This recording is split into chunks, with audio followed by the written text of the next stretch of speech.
రేపు messy football match ఉన్నారు. ఇదే విషయంపై మనతో మాట్లాడేందుకు బీఆర్ఎస్ ఎమ్మెల్సీ దాసరి శ్రావణ్ మనతో మాట్లాడదాం.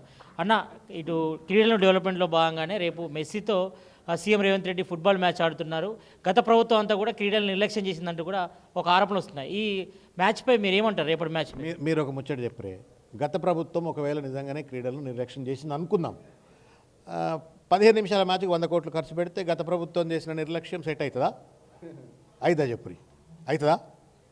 ఆ మాటలోనే డొల్లతనం ఉంది. ఒకవేళ గత ప్రభుత్వం ఏదైనా గ్రౌండ్ బాగా చేయకపోతే గ్రౌండ్ బాగా చేసేందుకు డబ్బు ఖర్చు పెట్టిండు అంటే రేవంత్ రెడ్డి అబ్బా గత ప్రభుత్వం గ్రౌండ్ మంచి చేయలేదు కాబట్టి ఈయన మంచి చేస్తున్నాడు. ఉన్న గ్రౌండ్ నాశనం చేస్తూ ఉండి ఇవాళ అంత అద్భుతమైనటువంటి ఒక ఉప్పల్ స్టేడియంను, క్రికెట్ మ్యాచ్లు, ఇంటర్నేషనల్ మ్యాచ్లు ఆడే క్రికెట్ స్టేడియంను ఇవాళ 100 కోట్ల రూపాయలు 15 నిమిషాల మ్యాచ్ కోసం ఖర్చు పెట్టేటోడు గత ప్రభుత్వం మీద విమర్శలు చేసేట నైతికత ఉంటుందా?